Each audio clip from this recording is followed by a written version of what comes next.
Vamos a ver, la libertad del ser humano no es una libertad completa. Hay un montón de automatismos, hay un montón de patrones, muchos de los cuales se han formado en nuestra niñez, que de manera automática controlan nuestra conducta. Ahora bien, sí tenemos una libertad auténtica y verdadera. No es completa, sí es auténtica y verdadera. Y es precisamente lo único que no nos podrá nadie quitar. Cómo decidimos, cómo elegimos relacionarnos con las cosas que nos pasan en la vida. Y es muy importante que sepamos que eso existe, que necesitamos utilizar eso y que ese espacio de libertad es un espacio que se conquista día a día. Y yo no sé si uno de los grandes males de las personas es que nos lo tomamos todo demasiado a pecho. Nos tomamos las cosas efectivamente de forma demasiado personal porque estamos habitualmente en estado defensivo. Nos sentimos solos, nos sentimos perdidos, nos sentimos en peligro. Y cuando una persona se siente así, cuando una persona está a la defensiva, de manera natural se vuelve irritable. Cuando alguien está irritable, el comentario más nimio puede producir una sensación incómoda en esa persona y reaccionar de una manera, digamos, agresiva o violenta. Si nosotros fuéramos un poquito más conscientes de que solo se crece en compañía con las otras personas, que la cosa más hermosa del mundo es la generosidad, que hacer algo por los demás es la fuente de la felicidad.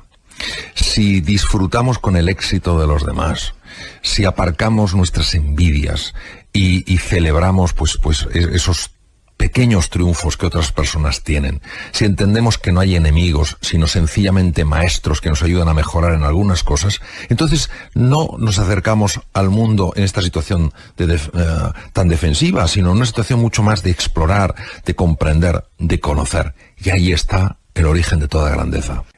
A todos nos gusta cuando hacemos algo por alguien que haya pues un agradecimiento, un simple decirnos gracias, un reconocimiento, el que sea. Y esto es perfectamente válido. Esto no es generosidad, esto es un intercambio comercial. Yo te doy un lápiz para que tú me des un bolígrafo. Y si tú no me das el bolígrafo, yo me siento frustrado y empiezo a verte de una forma negativa. La generosidad es que yo te doy algo sin esperar nada a cambio. Si me das algo, estupendo, claro que me gusta. Pero si no me lo das, no me frustro, no albergo resentimiento, no hay esta sensación de irascibilidad e irritabilidad hacia ti. Desde mi punto de vista, todos los procesos que lesionan al ser humano empiezan en el egoísmo. El egoísmo no quiere decir que no me pueda cuidar a mí mismo. Es fundamental que me cuide a mí mismo para poder cuidar a los demás. El egoísmo es cuando yo me convierto en el único centro de todo. A las demás personas las convierto en objetos que solo sirven para conseguir mis fines. El origen de toda grandeza es la generosidad. Lo que pasa es que desde el punto de vista del ego, cuando el ego es muy estanco, la generosidad se vive como una pérdida. Y entonces hace todo lo posible para que no exista esa generosidad. ¿Qué ocurre? Que en el momento en el que, a pesar de esa tendencia que tienes a cerrarte y a no ser generoso, eres generoso, metes luz en el interior y entonces la oscuridad empieza a desvanecerse. El ego no es ni bueno ni malo, es oscuridad.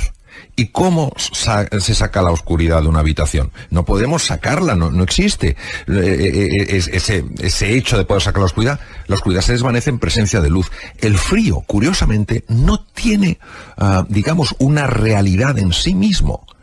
El frío es la ausencia de calor. Pues pasa lo mismo con la oscuridad. La oscuridad es la ausencia de luz. La generosidad es luz. Para perdonar también se necesita ser generoso, ¿no? Sí, y aquí hay que hacer una distinción fundamental. Muchas veces en el lenguaje coloquial se dice, sí, perdonas pero no olvidas y tienes que olvidar. Vamos a ver.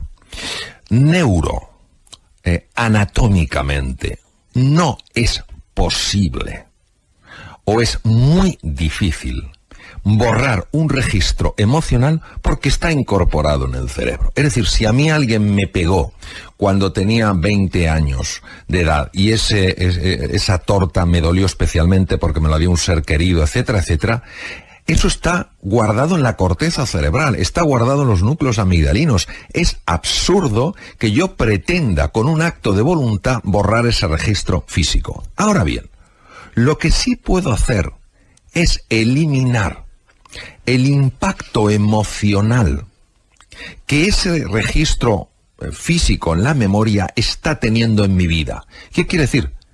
Que yo a lo mejor no tengo por qué vivir con esa persona que me golpeó y que a lo mejor no me respeta, pero a la vez no siento ira hacia esa persona, no siento resentimiento, no siento frustración. Es fundamental comentar una cosa. Cuando alguien perdona de verdad, es decir, deja de ser esclavo de ese registro emocional, la persona más beneficiada no es la perdonada, es la que perdona. Claro, es importante también tener en cuenta que no nos afectan las cosas que ocurren, sino lo que nos contamos a nosotros mismos que ocurre. Toda experiencia, cuando es grabada en el cerebro humano y en el cuerpo, porque también se graba en el cuerpo, la mente es una conexión, es una red de información que engloba la totalidad del cuerpo y por supuesto al cerebro. Hay 3 elementos en esa experiencia. El primero es el hecho físico. El segundo elemento de la experiencia es la emoción que yo experimento en ese momento. Una emoción es un proceso exclusivamente fisiológico. Es algo que ocurre en el cuerpo, sea en la musculatura, en forma de tensión, sea en el corazón, en forma de un aumento del gasto cardíaco, sea lo que sea. Un sentimiento es la captación mental de lo que ocurre en el cuerpo. Tener momentos de enfado, tener momentos de desesperanza, tener momentos de tristeza es consustancial con la naturaleza humana. Y eso tiene una repercusión a nivel fisiológico que el cuerpo tolera razonablemente bien. Una cosa muy distinta es un estado emocional. Cuando una persona vive en la tristeza, es decir, es una persona que voy a decir triste, es una persona iracunda, es una persona amargada. Los estados emocionales, es decir, situaciones emocionales sostenidas en el tiempo, como la tristeza vital, el resentimiento sostenido, la frustración existencial, hoy en día se consideran estados tóxicos de la mente. Y todos ellos tienen repercusiones en distintos órganos. Por ejemplo, dañan el corazón, favorecen la aparición de arritmias, favorecen la hipertensión arterial, empeoran una diabetes, suben los niveles de glucemia, dificultan la activación del páncreas, dañan al cerebro, son capaces de matar neuronas específicamente en un área clave que es el hipocampo. A nivel del sistema inmune se sabe, pero además con claridad meridiana, que baja la actividad del sistema inmune, es más, puede alterar incluso el sistema inmune y tener algo que ver en las enfermedades autoinmunes. A nivel del aparato digestivo, no solamente es que altera el funcionamiento, lo que es el proceso de digestión, es que altera el microbioma. El microbioma es la masa de bacterias que existen dentro del tubo digestivo, fundamentalmente del colon, y que están afectando en su dinámica incluso el funcionamiento cerebral. El tercer elemento es el elemento clave.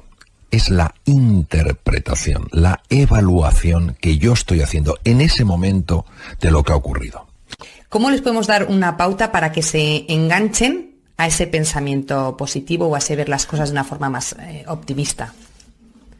Los hábitos acaban determinando nuestro destino. Si quieres cambiar tu destino, tienes que cambiar tus hábitos. Cambiar un hábito no es nada fácil.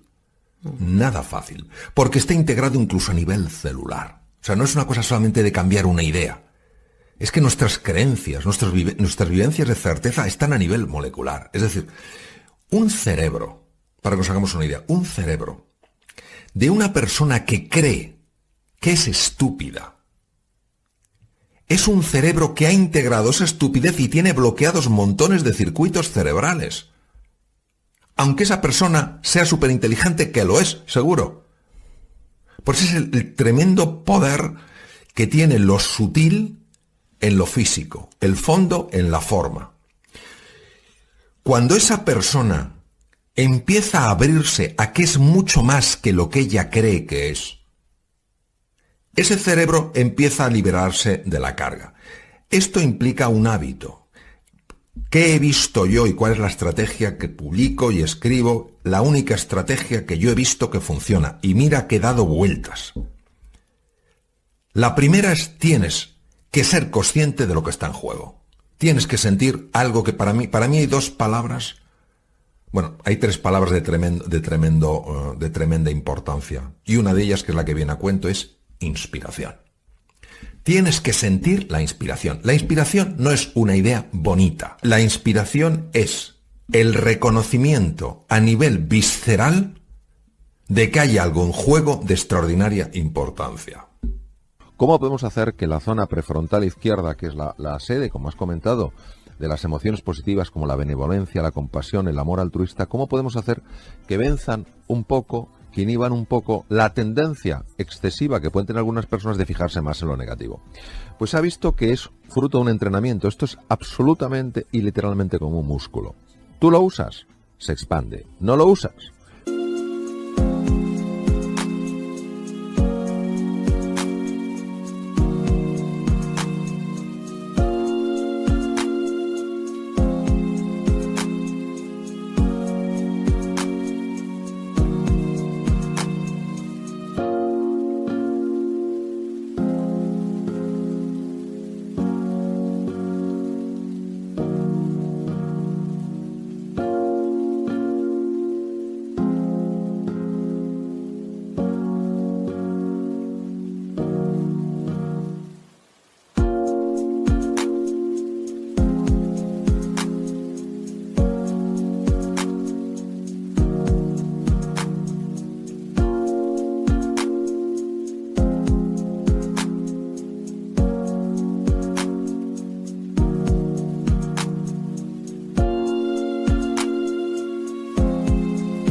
Pues nada, pues deja de funcionar o funciona con menos intensidad. Son varios ejercicios. El primero es un ejercicio constante de dominio del foco de la atención. ¿Qué quiere decir? Que en cualquier situación de la vida en la que te encuentres, automáticamente busques lo positivo de esa situación. Automáticamente. Al principio no encontrarás nada. Pero a medida que vayas ganando soltura y habilidad en el manejo del foco, empezarás a ver cosas que no son obvias, que no se ven de entrada y que sí son aspectos positivos de la realidad. Segundo, ejercitar mucho más la sonrisa. La sonrisa no es nada, no es algo simplón, es algo con una fuerza extraordinaria. Que a una persona que ha tenido un día de estos que decimos espantoso, que todo le ha salido mal, una persona la sonría con afecto, supone un mundo. La sonrisa es algo que no solo sucede hacia afuera, que también sucede hacia adentro. Y se ha demostrado que cuando una persona en el laboratorio donde se dispone esta tecnología sonríe, porque está recordando a alguien a quien tiene cariño o algo que le recuerda una experiencia favorable, hay una activación de la zona prefrontal izquierda. Quiere decir que la zona prefrontal izquierda está trabajando. Si está trabajando, esa zona se está expandiendo. Otro elemento importantísimo es el tipo de palabras que usamos. Si nosotros buscamos palabras más positivas, en lugar de hablar tanto de problema y más problema, hablamos de desafío, o como dice mi querido amigo Jandro el Hormiguero, en lugar de decir solo me queda media hora, dijéramos aún me queda media hora, la zona prefrontal izquierda, claro que se activaría, lo mismo que se activa con gestos de benevolencia, con gestos de generosidad, con gestos de compasión, y por supuesto se activa con el ejercicio físico.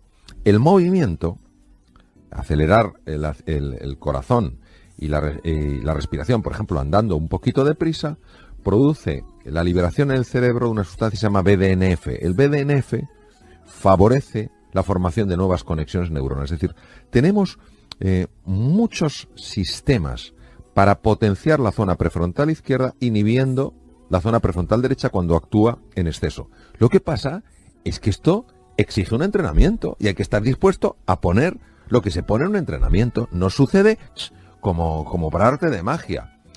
Es un entrenamiento progresivo donde estamos cambiando la estructura cerebral. Claro, cuando tú cambias tu estructura cerebral, cambias tu mente. Cuando tú cambias tu mente, ya no ves lo mismo que veías antes, sino que puedes ver posibilidades que antes sencillamente estaban ocultas, estaban veladas. Todo lo que piensa nuestra cabeza desemboca en nuestro cuerpo, ¿no? Sí, hay que distinguir dos conceptos, porque son diferentes. Uno es una emoción y otro es un estado de ánimo. Por ejemplo, yo me presento a un concurso de algo y lo pierdo. Y me puede generar una emoción de tristeza. Pero si yo me mantengo en esa tristeza días, semanas, meses, eso ya no es una emoción, eso es un estado de ánimo. Entonces nosotros tenemos emociones, vivimos en estados de ánimo. Las emociones, salvo que tengan una enorme intensidad y la persona, pues yo que no sé, tenga una patología cardiovascular que no conoce, en general el organismo las tolera muy bien. Lo que no tolera nada bien son los estados de ánimos tóxicos, es decir, emociones mantenidas en el tiempo y que nos van desgastando. ¿Por qué? Porque estas emociones están asociadas con cambios muy profundos a nivel hormonal. Estos cambios, si duran poco tiempo, no tienen trascendencia, pero si están mantenidos en el tiempo, generan mucho daño a todos los niveles del cuerpo. Es que no hay un nivel en el que no dañe, a nivel óseo, a nivel muscular, a nivel del sistema inmunológico, a nivel del aparato digestivo, a nivel cerebral, a nivel cardiovascular, es que todos los lados. La resiliencia, el dominio de la atención, el autogobierno, la agudeza sensorial, la adaptación al entorno y la duración. ¿Cuál le da más importancia, Mario? Autogobierno. Autogobierno. Sí, porque el autogobierno es la capacidad de gestionar tus propias emociones, que no quiere decir suprimirlas, quiere decir saber gestionarlas. Para eso te tienes que conocer, tienes que comprender, y el autogobierno es el que te permite muchas veces la resiliencia, es decir, la resistencia ante las dificultades, ante las adversidades de la vida. Entonces me parece central.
Al ser humano le gustan las soluciones fáciles, las soluciones simples, las soluciones sencillas.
Y una cosa es decir que algo es posible y otra cosa es decir que algo es fácil.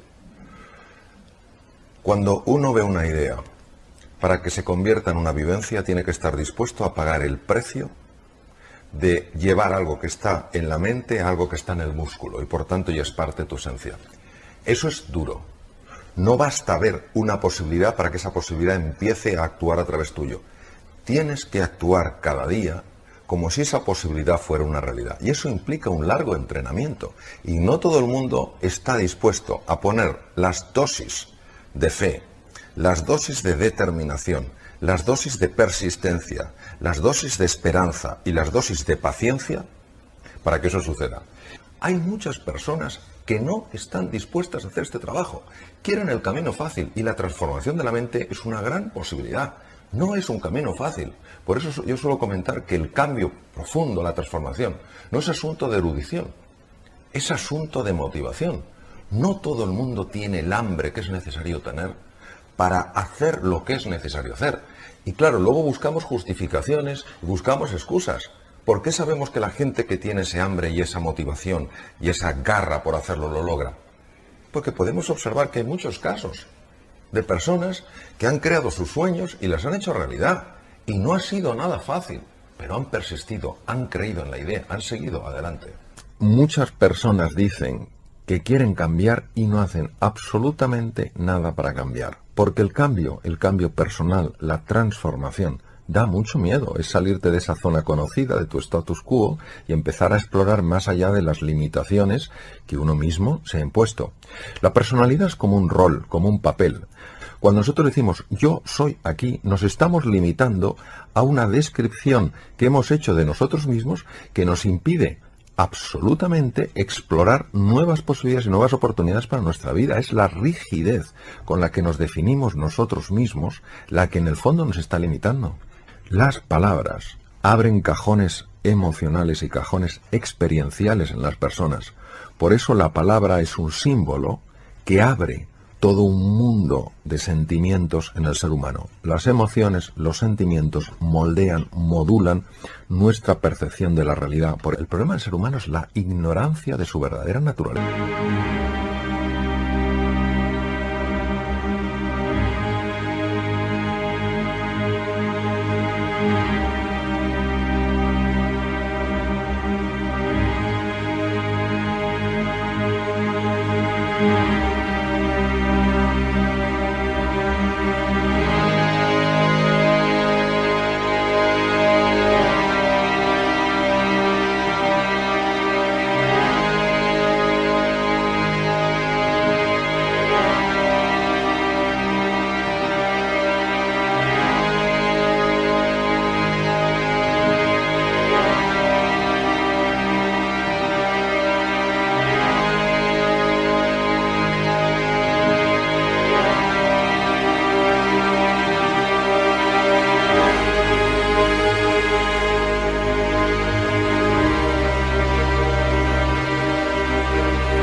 Claro, cuando tú no eres consciente de tus recursos y de tus posibilidades, te asustas ante el más pequeño de los desafíos.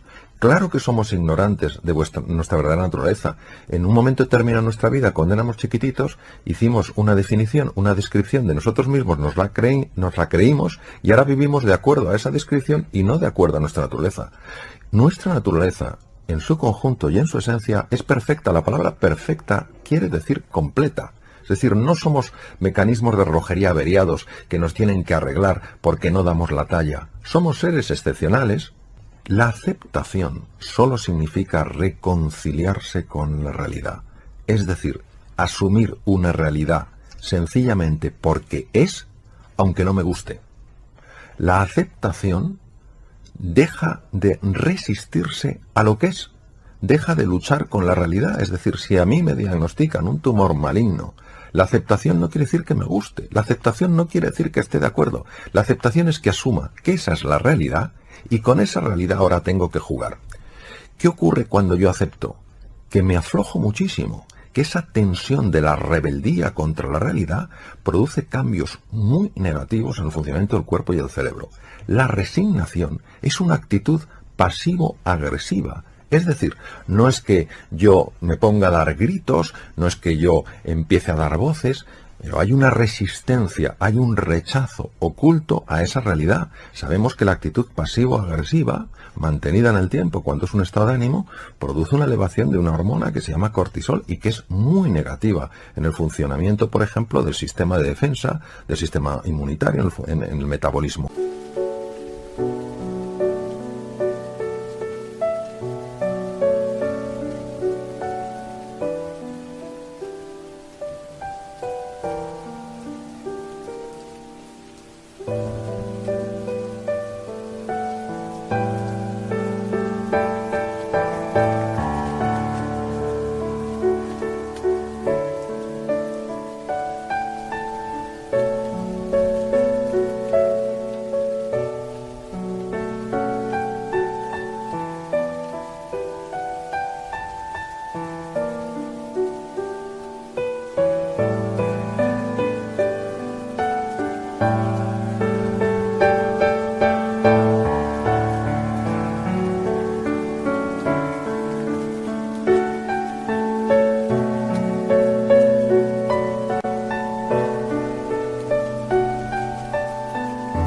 óseo, en el funcionamiento del tubo digestivo. Es decir, la aceptación me permite tomar acciones una vez que he asumido que esa es mi nueva realidad.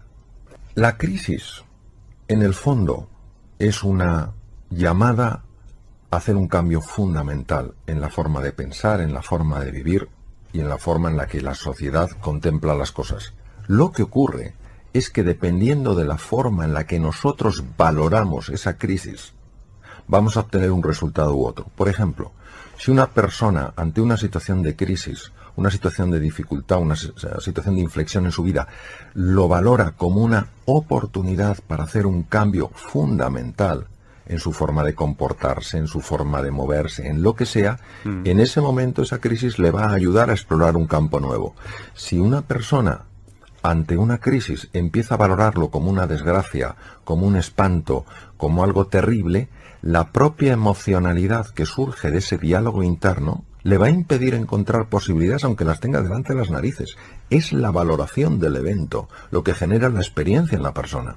La palabra foco o la palabra atención, el foco de la atención, es clave. Nosotros vamos muy distraídos por la vida. Cuanto más complejo sea el entorno, más claras tienes que tener tus prioridades. Cuanto más difíciles son los desafíos, más anclado tienes que estar en tus valores. Eso es el foco. El foco es no dejarte distraer por cosas que son irrelevantes. En cirugía es fundamental tener foco. En la vida es fundamental tener foco.